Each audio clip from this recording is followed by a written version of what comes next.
I get on this show every day and I give you all of the observations, the breakdowns, the information, things that you need to know from New Orleans Saints training camp. But today, let's get down to the brass tacks. Will the New Orleans Saints offense be good in 2022? We got all that and a little bit of lagniappe for you on today's episode of Locked On Saints, your team every day. You are Locked On Saints, your daily New Orleans Saints podcast. Part of the Locked On Podcast Network, your team every day.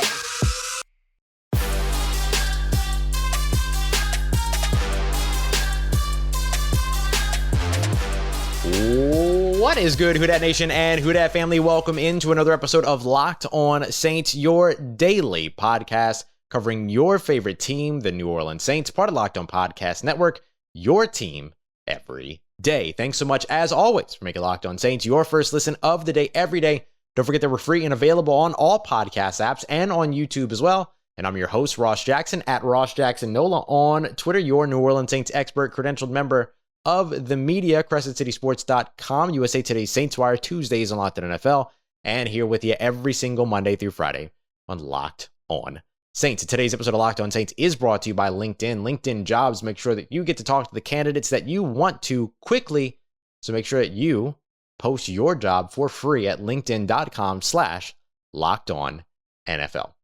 On today's episode, we're getting down to brass tacks. We are just going to dive right into it. Are the New Orleans Saints going to be good on offense in 2022? I'll tell you why I think that they are. We'll also talk about the defensive players that could potentially see starting time against Los Angeles Chargers this weekend. I'll tell you who I would and would not put out on the field. And then Taysom Hill, more than just your emergency quarterback. We'll get to that and all of your questions from our live episode.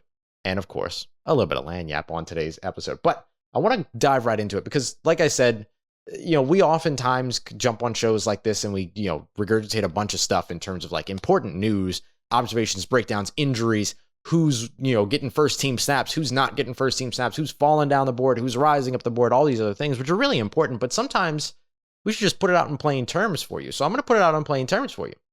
The New Orleans Saints offense is going to be good in 2022. As long as they stay healthy and as long as they do the things that, as long as they get the players out on the field that they want to get out on the field, then they'll be there. That was the big issue in 2021, right?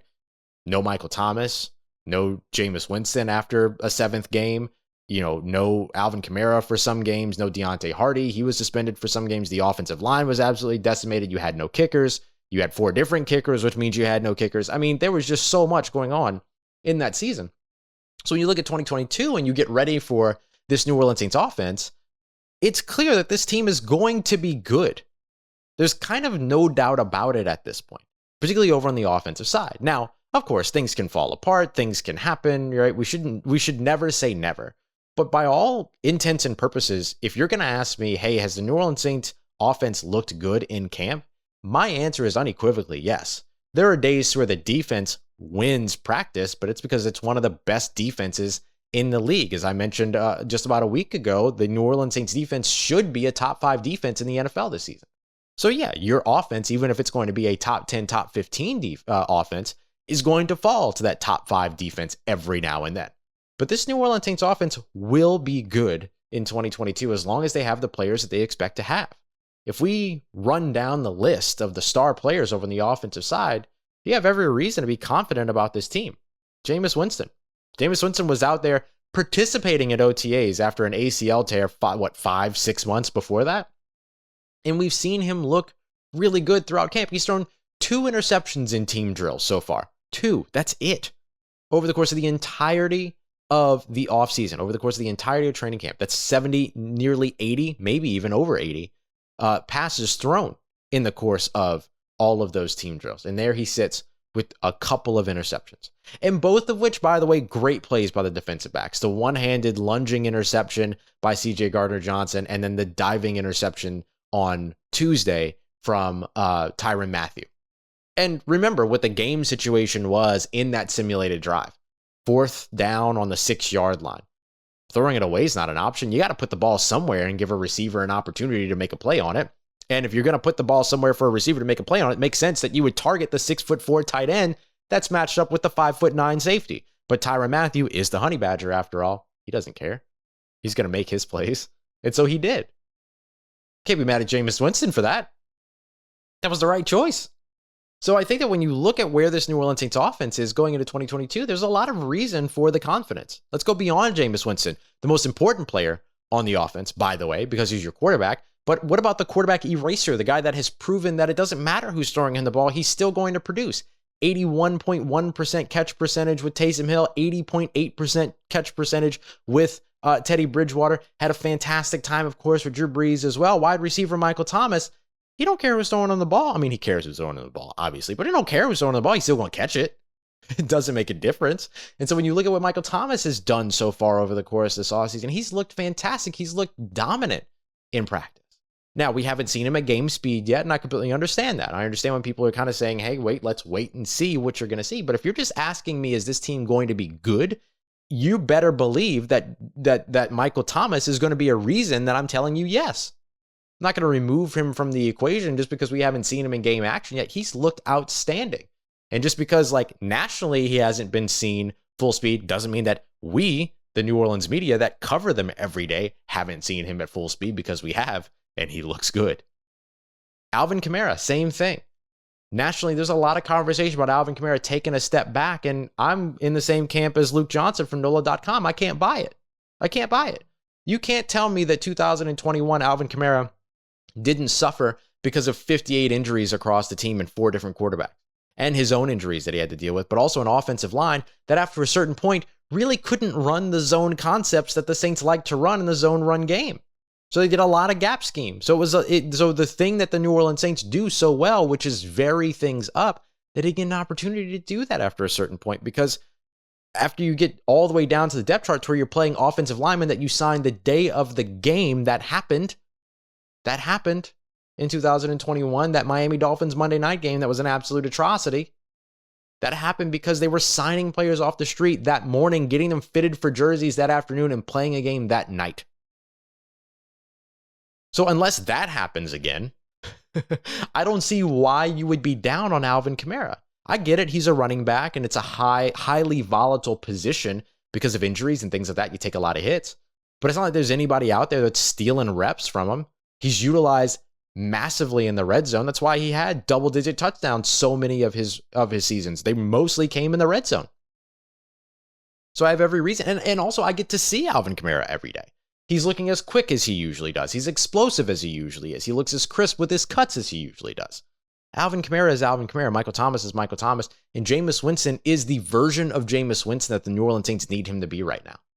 Then you add on top of that, hopefully a healthy offensive line going into 2022. They've been dealing with some injuries over the course of this offseason so far. Will Lutz, who can get you some points over on the special team side, right? Who can kick you some field goals, who's going to be able to, knock through some extra points. You can go back to checking your phone during extra point kicks now, right? Then you add in Jarvis Landry, you add in Chris Olave, and then hopefully a tight end group that's also ready to take a step forward, along with the dynamic weapon of Taysom Hill that gets added to that room. Juwan Johnson, who gets added to that room or gets another year of experience under his belt, and in this sort of stable of running backs that they're also going to be ready to deploy. It's hard for me to tell you that the New Orleans Saints aren't going to be good in 2022. Part of that is because of the names on the roster, and some of it is on paper, yes, but the other part of it is what we've seen on the field. This is a New Orleans Saints offense that on a daily basis faces a top 5 defense, and they still have found ways to look good. That means something. Coming up next, the preseason doesn't mean anything. However, it does make a big difference for the players that are looking to continue their careers in the NFL.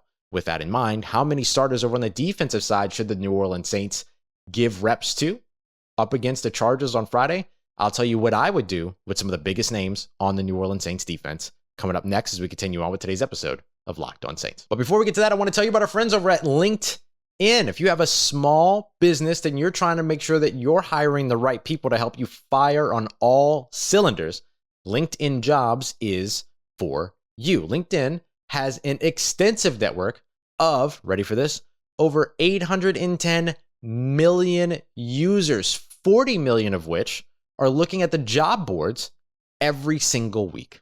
That's a big old net. That's a wide net to cast. So make sure that you're checking out LinkedIn for all of your job postings. Make sure that you're getting not only quality candidates, but that you're also getting successful hires as well, because LinkedIn promises that they will do everything that they can to make sure to deliver both of those things instead of just giving you a bunch of nice finalists that never end up being the high quality hires that you're looking for. Not an issue when it comes to LinkedIn jobs. It's why small businesses rate LinkedIn jobs number one in terms of delivering exactly what it is that they're looking for, the people that they want to talk to faster and, of course, for free. LinkedIn Jobs helps you find the candidates that you want to talk to faster. Don't forget, that's nearly 40 million job seekers every week that check out and visit LinkedIn. So post your job for free at linkedin.com/lockedonnfl. That's linkedin.com/lockedonnfl to post your job for free. Terms and conditions apply.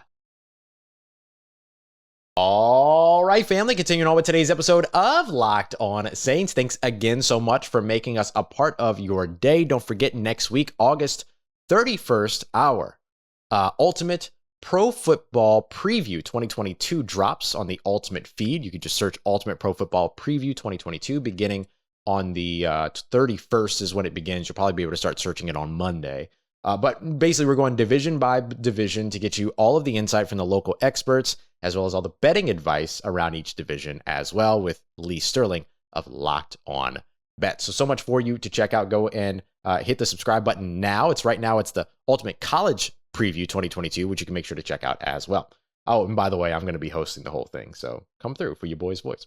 Anyway, as we continue on with today's episode of Locked On Saints, I have a list of defensive starters, some of the biggest defensive names on the New Orleans Saints roster, and my thoughts on whether or not they should see playing time on Friday night, 7 p.m. Central Time, in the Dome, hosting the Los Angeles Chargers. Should these New Orleans Saints see playing time, or should the Saints just hold on and wait until September 11th as they open up the season against the Atlanta Falcons? So we'll start off with a couple of the biggest names: Cameron Jordan, Demario Davis. Starting off with Cameron Jordan, I'm going to say no. I'm going to say Cameron Jordan has deserved his opportunity to choose for himself. If Cameron Jordan comes to me and says, hey, I want a series, I'm giving him a series. But if I'm left up to make the decision, I think I'm just going to say, you're good. We know. All good. All good. And there's another reason why as well that I'll get to here in just a second. But I'm not worried about playing Cam Jordan. I know who Cam Jordan is. I know that Cam Jordan is dominant. I know Cam Jordan can go off for double-digit sacks, even if he doesn't get his first sack until the 6th or 7th week of the season. I ain't worried about it when it comes to him. So all good. See you in Atlanta. But Demario Davis, I think I'd probably give him a series. Now, he is the most important player on the defense and probably the most talented player on the team, in my opinion. So you want to be very careful. But I do want to give him an opportunity to get out there and be on the field with Marcus May and Tyrann Mathieu. That's a big thing for me, is sort of that communication, not only between Marcus May and Tyrann Mathieu, but the communication between those guys down to the second level. And, of course, Demario Davis making those calls. So with two new safeties behind him, yeah, one series wouldn't hurt. And I think that there is actually something to gain there. Speaking of Marcus May and Tyrann Mathieu, those are both yeses for me as well. Again, two very important players for you, but also two players brand new to your system that need to be able to work together, that have to have good communication. They have to have a good connection. They have to have a good understanding of the defense. So getting them and Demario Davis on the field together for at least a series against the Chargers, I think there's true value in that. Now, I will say, in terms of just evaluating the safety position over the course of camp, Marcus May and Tyrann Mathieu are doing well. And I think Marcus May probably has a little bit further to go, but he started to make some plays over the course of the past, I'd say, week or so, including the Green Bay joint practices, that show you, okay, Marcus May's coming along, right? So there's progress to be made there. There's progress still to be made for Tyrann Mathieu as well. I think he'd tell you that and all, but these guys are getting comfortable, and they're clearly comfortable with one another. And they're fun to watch on the field together, because you just never know what either one of them is going to do, where either one of them is going to come from, what their assignment's going to be, where they're going to go on a down-by-down basis. I mean, they are just a ton of fun to watch. And so I think that that's the other piece of it too, is that, yeah, they're fun, but how are they gelling, right? I think that there's positives there, but getting them out on the field and getting them some stuff in game speed, game situations, especially with Demario Davis, makes some sense to me. Let's go with another pair of players that I think are important to see on the field together. Marcus Davenport and Peyton Turner, the defensive ends that the New Orleans Saints have invested in here recently in the NFL draft, both of which first-round selections. These two are another reason why I think, I don't need to see Cam Jordan on Friday. I would rather get as many looks at Marcus Davenport and Peyton Turner together as possible. We finally got to see it over the course of training camp today. So I don't know if that means that Marcus Davenport even sees snaps this Friday. He might not be ready. We don't know. I'll get a better idea of that tomorrow or Wednesday with Wednesday's practice. But hopefully he's able to get out there for at least a series against the Chargers. I think they're going to let Peyton Turner continue to take snaps deep into third team reps, deep into the part of the, deep into the third or fourth quarter. He just didn't get any time last year dealing with all those injuries. Now he's healthy. He wants to be out there. I think you allow him to continue to get the reps. You don't want to re-aggravate anything. You don't want to risk another injury with him. I get it, but there's value in having him out on the field and getting those reps in so he could be as comfortable, ready in the system, and impactful as he can be when it comes to that 2022 season. But, after a certain point, kind of like I discussed yesterday, if you don't have the rest of the defensive line out there, it kind of stymies or stifles what any individual defensive line player will be able to do. Because then you just end up double teaming that guy and then allowing the younger players, the less proven players to, have to win one-on-one, which sometimes they do, sometimes they don't. But I'd love to see Marcus Davenport and Peyton Turner on Friday against the Chargers out on the field together. And in our final pairing here, Marshon Lattimore and Paulson Adebo. And I'm going opposite directions in this one. Don't need to see Marshon Lattimore. No thanks. All good. Hopefully he's healthy and ready to go. He hasn't been at practice since the dome practice. He practiced on Sunday, was out Monday and Tuesday. He sat down early on that Sunday practice at the dome. So he might not even be available to go on Friday. But even if he is, I wouldn't rush him back out onto the field. You know who Marshon Lattimore is. He's got a gauntlet of wide receivers to go up against this year. Gauntlet of wide receivers. And you have some very good veteran players in Paulson Adebo now in his second year. But opposite Paulson Adebo, you've got Bradley Roby, a very good veteran player. And so for Bradley Roby and Paulson Adebo, it's good. For Paulson Adebo, he still gets to work across a veteran that's very experienced and has had maybe the biggest offseason so far of any of the Saints defensive backs. I think Paulson Adebo's had a very good one. Bradley Roby's got 6 interceptions. It's hard to ignore that, right? So I think that if Marshon Lattimore is not good to go, you don't lose anything for Paulson Adebo going out there and getting some reps. And I think Paulson Adebo should. I think you should see Paulson Adebo at that point. So I think getting Adebo and Roby across from one another is just as valuable for Adebo as getting Adebo and Lattimore across from one another. Either way, Adebo's going to get attention. He's going to get reps. He's going to get opportunities. And that's going to be important for him. So that's our rundown of the defensive players. Just as a quick recap, Cam Jordan and Demario Davis, or Cam Jordan and Marshon Lattimore are no's for me. But I also let Cameron Jordan make his own decision. Marcus Davenport, Peyton Turner, Marcus May, Tyrann Mathieu, Paulson Adebo are all yeses for me. And Demario Davis is also a yes for me as well, at least for a drive, to see what you can find out in terms of getting all of that communication on the defense together, especially with those 2 new safeties back there. So just a quick recap for you. Coming up next, we're going to dive into your questions from our live show from earlier today, including what happens if there's another slew of injuries at the quarterback position, at which point does Taysom Hill come in? We'll get to all of that as we continue on and wrap up today's episode of Locked On Saints. But first, I want to tell you about our friends over at Bet Online, the #1 source for all of your sports wagering needs and our exclusive online betting partners here on the network as well. Even shows that we've developed with them, like Locked On Bets with your boy Q and Lee Sterling, which is a daily podcast giving you everything that you need in terms of your betting lines across all sports. Make sure you go and check out Locked On Bets, especially as the NFL season rolls along. But outside of that, you can just head over to Bet Online and check out all the odds, lines, and props that they have, including all of the trends in action, articles, podcasts, everything that you're looking for from the betting perspective in the NBA, NFL, MLB, NHL, college sports with college football right around the corner as well. A very fun weekend of college football just around the corner. Very excited about that. There's also esports and combat sports as well. So go and check them out today on your mobile device, your laptop, wherever it is that you're using. It's just Bet Online. Bet Online, where the game starts. Let's get it, Who Dat Nation. Wrapping up today's episode of Locked On Saints with your questions from our live episode from earlier today. So I pulled a few questions from the live episode. We'll have one more live episode tomorrow after practice. And then after that, I'm going to figure it out. I'm going to figure out how to still do 2 a days because I'm having a lot of fun being here with you guys so much. So we'll see. We'll see how I can work that out. So for Ian Butler, asked the question today. Do you think that worst case scenario situation where both Jameis and Andy Dalton get injured, if Ian Book is not on the roster, and with no third quarterback, that Taysom Hill would then get the start? And I am here to tell you that that is exactly what I think would happen. And that's one of the reasons why I don't think you necessarily need to keep a third quarterback on the roster. I think at that point, you're signing your quarterback off of the practice squad, which was very likely Ian Book, right? He knows the system, all of that. So I think you would elevate him from the practice squad, get him onto the active roster, and then you would shift Taysom Hill back to quarterback and then continue on the rest of the season that way, or however long you needed to, if both Jameis Winston and Andy Dalton are out. That's one of the reasons why I don't think you need to carry that third quarterback.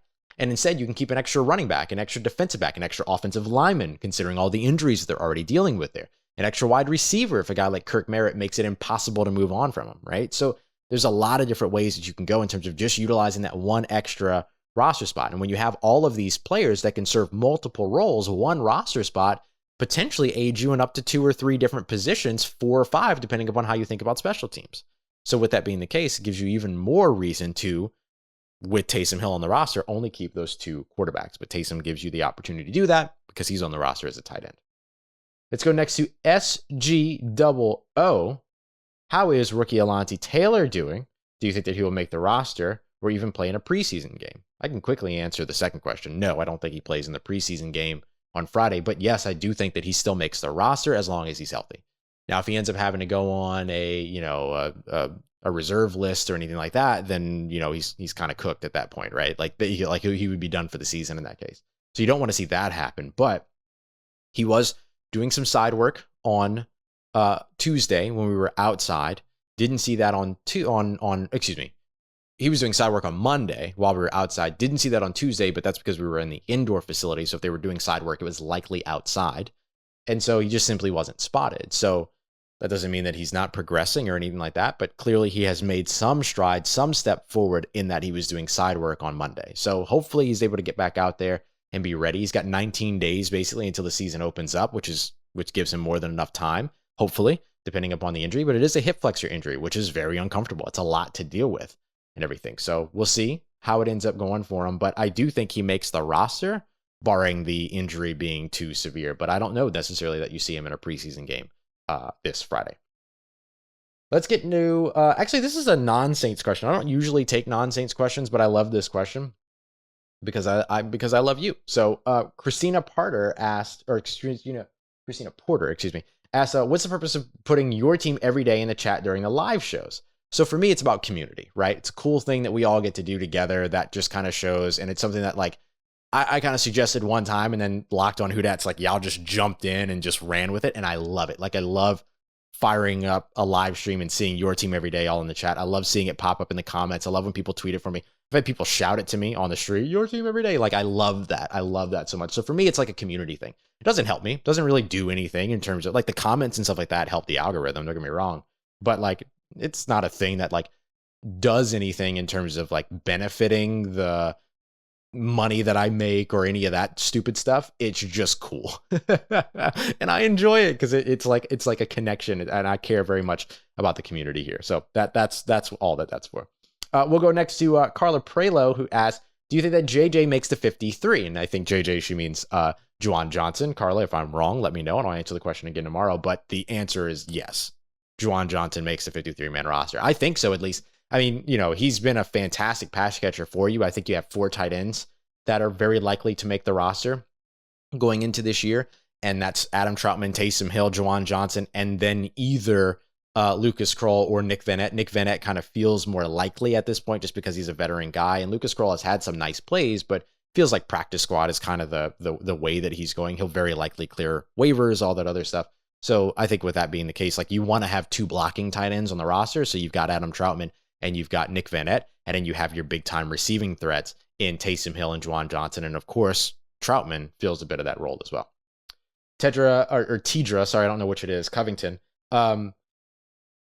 Pete Werner has been seen at practicing on the side of the field over the last couple of days. Am I right?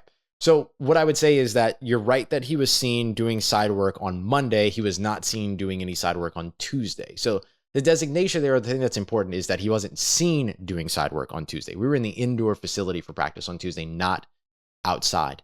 So outside, you can see them doing the side work because they're literally off to the side and you can see them. In the indoor, they don't usually come into the indoor to do that side work. They're usually doing it outside. So with that being the case, he very well could have been doing side work again on Tuesday, which would be a good step for him.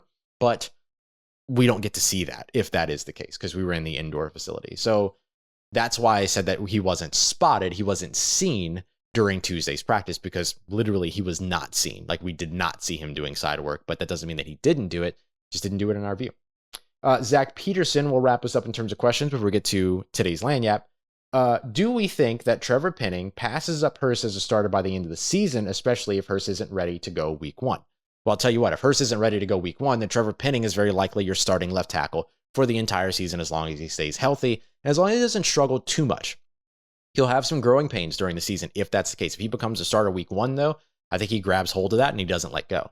James Hurst could potentially come back in time to be the starter at left tackle week 1, but I don't think that he would necessarily finish the season as a starting left tackle. I think eventually Trevor Penning and the Saints would want to move Trevor Penning into that role. So I think either way, by the end of the season, Trevor Penning will very likely be your starting left tackle. It doesn't have anything to do with injury. It's just simply that I would believe that would just simply be where the New Orleans Saints want to go with him.